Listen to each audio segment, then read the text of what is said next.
Add करने हो तो फिर उसके लिए हम इस लॉ का यूज करेंगे जिसका नाम है polygon law of vector addition. ठीक है बच्चों, अब क्या कहता है ये लॉ समझते हैं।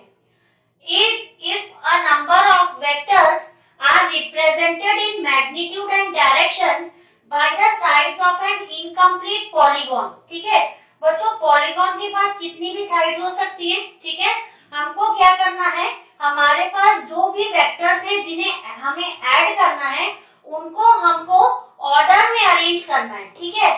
और क्या बनाना है, एक इनकम्प्लीट पॉलीगॉन। पॉलीगॉन आपका कंप्लीट नहीं होना चाहिए, ठीक है। यानी ऐसा समझ लीजिए आप कि हमने ये फर्स्ट वेक्टर लिया, ये हमारा फर्स्ट वेक्टर है, ठीक है। इस वेक्टर का नाम मैंने रख दिया ओ ए, ठीक है। अब इसको हमने नाम दिया से ओ ए वेक्टर का नाम है एक्स, ठीक है। ये एक वेक्टर लिया। अब यहाँ पे आप देखिए ये फर्स्ट वेक्टर मैंने वहां पे ड्रॉ किया। सेकेंड वेक्टर क्या है बच्चों, ए बी, ठीक है। तो ये देखिए ए बी को हम यहाँ पे इस तरीके से अरेंज कर देंगे। ये हो गया हमारा ए बी, ठीक है। इस ए बी वेक्टर का नाम हमने क्या रखा, वाई, ठीक है, वाई वेक्टर, ठीक है।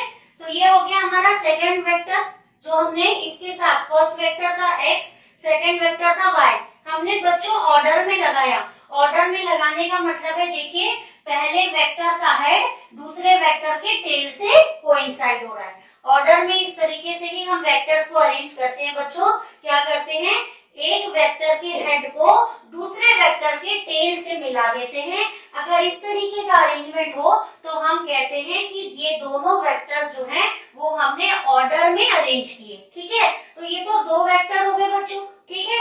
अब आपको मालूम है अगर हम ट्रायंगल लॉ यूज करते हैं, ठीक है, तो यहाँ पर ये रिजल्टेंट होगा, ठीक है। ये हो जाएगा बच्चों रिजल्टेंट, और यहाँ पर वैल्यू कितनी होगी इस रिजल्टेंट की, vector x plus vector y, ठीक है। तो ये तो दो वेक्टर का एडिशन हो गया। अब मान लीजिए मुझे कोई तीसरा वेक्टर लेना है, जैसे कि आप यहाँ देख सकते हैं BC हमारा तीसरा वेक्टर है। तो BC को यहाँ पर ज्वाइन करा देंगे, मतलब ये कर देंगे, एक साइड बना देंगे वेक्टर BC। तो ये हो जाएगा आपका BC, ये मैंने बना दिया बच्चों वेक्टर BC, ठीक है। अच्छा, इस थर्ड वाले वेक्टर का नाम क्या रखा हमने, Z। तो यहाँ पर हमने रख दिया, ये हो गया आपका Z वेक्टर, ठीक है। अब फिर से देखिए हमने इस तीसरे वेक्टर को भी ऑर्डर में ही लगाया है, ठीक है। कैसे पता लगेगा, वेक्टर Y का जो हेड है वो वेक्टर Z के टेल से कोइंसाइड हो रहा है, मतलब ये तीसरा वेक्टर जो है वो भी हमने कैसे लगाया, हमने ऑर्डर में लगाया, ठीक है। अब आपको मालूम है ये वेक्टर, ये वाला वेक्टर जिसका नाम है vector x plus vector y, ये एक साइड हो गई ट्रायंगल की, और वेक्टर z ने दूसरी साइड ट्रायंगल की फॉर्म कर दी। अब क्या होगा, अगर फिर से ट्रायंगल लॉ लगाएंगे तो ये देखेंगे आप, यहाँ पर आपको क्या मिलेगा, vector x plus vector y plus vector z मिलेगा बच्चों, है ना। अब हम क्या करेंगे, हमने तीन वेक्टर जोड़े, तीनों का रिजल्टेंट अपने को मिल गया, ठीक है। अब नेक्स्ट वेक्टर लेते हैं, z के बाद हमने कौन सा वेक्टर लिया, वेक्टर p। तो z के बाद वेक्टर p को अरेंज कर देंगे ऑर्डर में, ठीक है। तो ये रहा बच्चों हमारा वेक्टर p, ये हमारा वेक्टर p है, ठीक है। तो वेक्टर p को हमने लिखा cd, तो ये है c और ये है आपका d पॉइंट, ठीक है बच्चों। आप देखिए ये भी ऑर्डर में लगा है, z वेक्टर का हेड p वेक्टर के टेल से कोइंसाइड हो रहा है, ठीक है। ऑर्डर में अरेंज किया हमने, first vector x, second vector y, third vector z, fourth vector p, ठीक है। तो इन चारों को ऑर्डर में लगाया। कैसे समझेंगे ऑर्डर को, x का हेड y के टेल के साथ कोइंसाइड हो रहा है, y का हेड z के टेल के साथ कोइंसाइड हो रहा है, z का हेड p के टेल के साथ कोइंसाइड हो रहा है। अगर वेक्टर्स इस फैशन में अरेंज है तो हम बोलते हैं दे आर इन ऑर्डर, ठीक है। तो अब देखिए बच्चों OC वेक्टर और DC वेक्टर, OC एक साइड बन गई ट्रायंगल की, CD एक साइड बन गई ट्रायंगल की।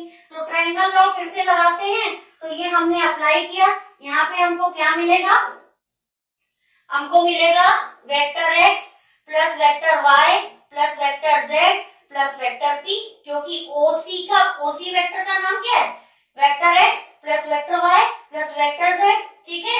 x plus Y plus Z को हमने किससे ऐड किया, p से, तो रिजल्टेंट हमको मिला vector x plus vector y plus vector z plus vector p, ठीक है।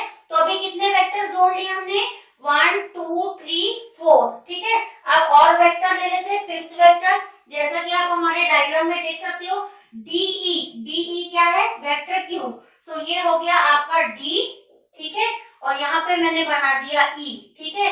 DE वेक्टर का नाम क्या है, वेक्टर Q। देख लेते हैं ये ऑर्डर में अरेंज है कि नहीं, बिल्कुल। देख लीजिए P का जो हेड है वो Q के टेल के साथ कोइंसाइड हो रहा है, इसका मतलब ये भी ऑर्डर में अरेंज है, ठीक है। तो अब आप देख सकते हो बच्चों, OD और DE, ठीक है, OD ये वाली लाइन और DE क्या फॉर्म कर रही है, ट्रायंगल के दो साइड्स, तो इनका रिजल्टेंट क्या होगा बच्चों, इनका रिजल्टेंट इस तरीके से हम यहाँ पे ये ड्रॉ कर देंगे, ये हो जाएगा रिजल्टेंट, ठीक है। अब देखिए यहाँ पर ये जो पॉलीगॉन है ये अब कंप्लीट हो गया, ठीक है। मतलब यहाँ पर यहाँ तक अगर मैं आपसे डिस्कस करूं, मैंने कितने वेक्टर्स लिए बच्चों, 1 2 3 4 5, ठीक है। ये 5 वेक्टर्स को मैंने किस तरीके से अरेंज किया, ऑर्डर में, ठीक है। अभी क्या पॉलीगॉन कंप्लीट हुआ है, नहीं, देखिए इनकम्प्लीट पॉलीगॉन, ठीक है। वेक्टर को इस तरीके से अरेंज करेंगे ऑर्डर में कि आपका जो पॉलीगॉन है that should not be a complete polygon, that should be incomplete polygon, ठीक है। अब इसके बाद पढ़ते हैं, देन देयर रिजल्टेंट, मतलब x y z p q, इन पांचों का जो रिजल्टेंट होगा is represented in magnitude and direction by the closing side of the polygon। बच्चों 1 2 3 4 5 पांच वेक्टर्स हमने ऑर्डर में लगा दिए, ये एक इनकम्प्लीट पॉलीगॉन है। अब इन पांचों का रिजल्टेंट क्या होगा, ये साइड जो बच गई है, ठीक है, ये साइड, ये जो मतलब अगर मैं ये DOE को ज्वाइन कर दूं तो ये पॉलीगॉन कंप्लीट हो जाएगा, ठीक है। तो ये जो हमने बची हुई साइड थी OE, जिसको हमने ज्वाइन किया बच्चों, ये क्या रिप्रेजेंट करेगा, रिजल्टेंट, ठीक है। रिजल्टेंट मतलब ये आपको देगा addition of vector x, vector y, vector z, vector p and vector q, ठीक है बच्चों। तो ये था हमारा law of polygon of vector. अच्छा, अब ये जो रिजल्टेंट है इसके पास मैग्नीट्यूड भी होगा और डायरेक्शन भी, तो इसकी डायरेक्शन आप कैसे लेंगे बच्चों, यहाँ पे लिखा है direction is taken in the opposite order, ठीक है। यहाँ पे आप देखिए, आप ये 1 2 3 4 5 सभी वेक्टर्स ऐसे मूव हो रहे हैं, ठीक है, सभी एरोज ऐसे हो रहे हैं ना बेटे, यहाँ से यहाँ आए, फिर यहाँ से यहाँ पहुंचे, फिर A से B गए, फिर B से C गए, फिर C से D गए, फिर D से E आए, ठीक है। इस तरीके से एरो मूव हो रहा है, ठीक है। तो जो हमारा रिजल्टेंट होगा उसका जो डायरेक्शन होगा वो इस एरो के अपोजिट होगा। जरा सोच के देखिए, ये क्लॉकवाइज होगा कि एंटी क्लॉकवाइज बच्चों, ये हो जाएगा आपका एंटी क्लॉकवाइज डायरेक्शन, ठीक है। घड़ी के डायरेक्शन का अपोजिट है, घड़ी तो ऐसे घूमती है ना, ठीक है। तो ये देखिए, ये कैसा हो गया आपका एंटी क्लॉकवाइज। तो अगर ये एंटी क्लॉकवाइज है, सभी वेक्टर्स अगर एंटी क्लॉकवाइज डायरेक्शन में हमने अरेंज किए हैं, तो ये जो रिजल्टेंट है ना, इसका डायरेक्शन क्या होगा, क्लॉकवाइज। तो ये देखिए, ये यहाँ पे हमने एरो इस तरीके से O से E, ये देखिए ये आपका रिजल्टेंट का डायरेक्शन है। रिजल्टेंट कैसे जा रहा है, रिजल्टेंट का एरो देखिए O से E ऐसे जा रहा है, मतलब रिजल्टेंट क्लॉकवाइज और बाकी vectors anti clockwise. Opposite order, order का मतलब मैंने आपको बताया, एक वेक्टर का हेड दूसरे वेक्टर के टेल से कोइंसाइड हो रहा है, यहाँ पे भी वैसे ही हुआ, यहाँ पे भी वैसे ही हुआ, यहाँ पे भी वैसे ही हुआ, यहाँ पे भी वैसे ही हुआ, यहाँ पे भी वैसे हुआ। लेकिन अब बात किसकी आई, रिजल्टेंट की। तो यहाँ पे हमने उल्टा कर दिया, हमको क्या करना था, Q के हेड को R के टेल से मिलाना था, तो हमने क्या कर दिया, दोनों के हेड को मिला दिया, तो ऑर्डर क्या हो गया, अपोजिट, ठीक है। यहाँ तक ऑर्डर सेम चल रहा था और यहाँ पे हमने ऑर्डर को चेंज करके अपोजिट ऑर्डर में रिजल्टेंट को रखा, ठीक है। या तो इस तरीके से ध्यान रखिए, अपोजिट ऑर्डर में रिजल्टेंट का डायरेक्शन होगा, या फिर आप ऐसे ध्यान रखिए कि अगर ये एरोस देखिए सभी वेक्टर्स के, अगर ये एंटी क्लॉकवाइज डायरेक्शन में मूव हो रहे हैं तो आपका जो रिजल्टेंट का डायरेक्शन होगा वो होगा क्लॉकवाइज, ठीक है। तो इस तरीके से आपको ध्यान रखना है। ये है आपका लॉ जो आपको बहुत आपको एक साथ ऐड करने हो तो आप इस लॉ का यूज कर सकते हो।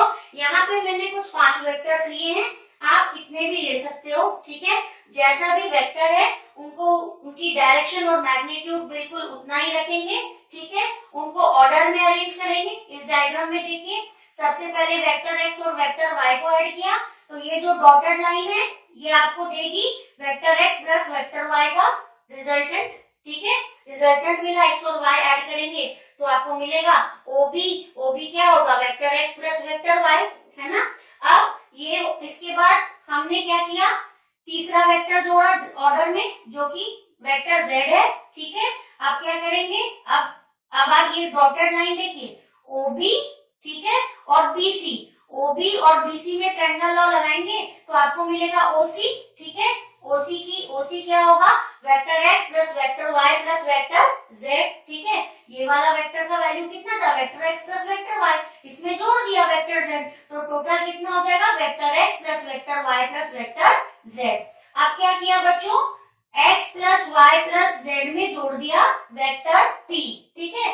तो एक साइड हो गई ओसी, दूसरी साइड हो गई सीडी, तो इन दोनों में ट्रायंगल लॉ लगाएंगे तो हमारा जो ट्रायंगल की थर्ड साइड है वो होगी ओडी, और वो आपको देगा vector X plus vector Y plus vector Z plus vector P, ठीक है। फिर हमने फिफ्थ वेक्टर लिया क्यू, ठीक है। और फाइनली हमने क्या किया, ये vector X vector Y vector Z vector P और वेक्टर क्यू ने क्या फॉर्म कर दिया है, इनकम्प्लीट पॉलीगॉन। फाइनली हमने जो रिमेनिंग साइड थी पॉलीगॉन की उसको कंप्लीट किया, और वो रिमेनिंग साइड जो है हमको क्या देगी, resultant of all the 5 vectors to be added, ठीक है। तो ये था बच्चों law of polygon of vector addition, ठीक है। इसकी मदद से आप 2 से ज्यादा वेक्टर्स को बहुत इजीली ऐड कर सकते हो। Thank you very much.